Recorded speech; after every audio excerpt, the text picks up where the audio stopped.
Hello everyone, আসসালামু আলাইকুম। আজকে আমি আপনাদের তৈরি করে দেখাবো চাপড়ি পিঠা।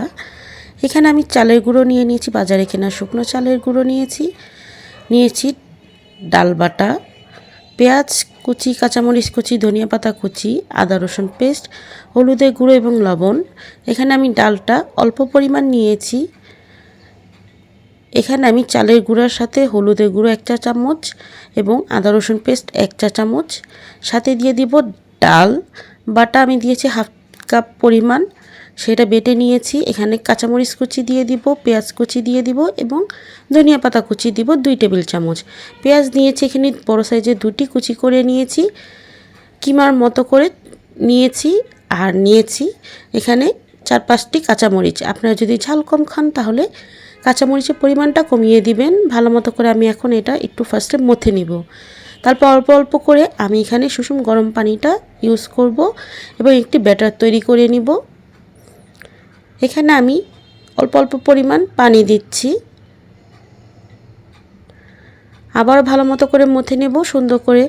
ব্যাটারটা যতক্ষণ মথবেন তাহলে চালের গুঁড়োগুলো নরম হয়ে যাবে। আর এটা এভাবেও রেস্টে রাখতে হবে 1 থেকে 1.5 ঘন্টার মতো, তাহলে ডোটা অনেক সফট হবে আর ভাজার সময় ফ্লাপি হবে এবং মুচমুচে হবে। এখানে আমি ডালটা ব্যবহার করেছি।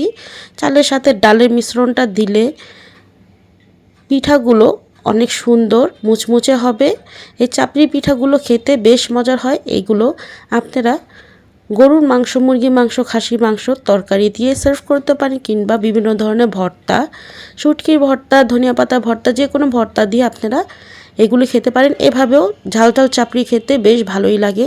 শীতের মৌসুম চলে এসেছে আর বাসায় বিভিন্ন ধরনের পিঠাপুলির উৎসব হয়ে থাকে। যারা মিষ্টি পিঠা খেতে পছন্দ করেন না তারা এরকম মজাদার ঝাল ঝাল চাপড়ি পিঠা বাসায় তৈরি করে খেয়ে দেখতে পারেন।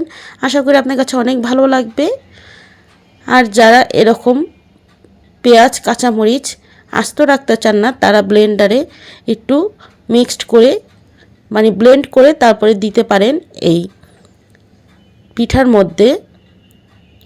আমার কাছে তো একটু আস্তে আস্তেই ভালো লাগে। আর যখন এই পিঠার ব্যাটারটা 1 চামচ করে পাত্রে দিবেন, গরম হয়ে যাবে যখন পাত্রটা, ওটার মধ্যে সামান্য পরিমাণ তেল দিয়ে একটু টিস্যু দিয়ে মুছে নেবেন, তারপর ব্যাটারটা দিবেন, তাহলে সুন্দর করে উঠে যাবে যখন পিঠাটা রেডি হয়ে যাবে। এই চাপড়ি পিঠার মধ্যে আমি 1.5 চা চামচ পরিমাণ লবণ ইউজ করেছিলাম। লবণটা বুঝে পরিমাণ মতো দিতে হবে।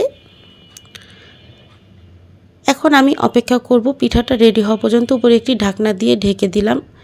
1 থেকে 1.5 মিনিটের মধ্যে এই পিঠাগুলো রেডি হয়ে যায়। খেতেও বেশ সুস্বাদু লাগে। আর ঝাল ঝাল গরম গরম ধোয়া ওঠানো চাপড়ি পিঠা দিয়ে আমি ভর্তা দিয়ে সার্ভ করব। সুন্দর একটি কালার চলে এসেছে। নিচের পিঠটা অনেক মুচমুচে হয় আর উপরেরটাও একটু ক্রিস্পি টাইপের হবে। এটার জন্য আমি একটু পিঠও সুন্দর করে একটু ভেজে নিচ্ছি। আপনারা যখন এই পিঠাগুলো তাওয়াতে বানাবেন তখন দেখতে আরও সুন্দর লাগবে। আমি ফ্রাই প্যানে তৈরি করেছি, বাসা অবশ্যই ট্রাই করে দেখবেন, অনেক ভালো লাগবে। আজ এই পর্যন্ত, আল্লাহ হাফেজ।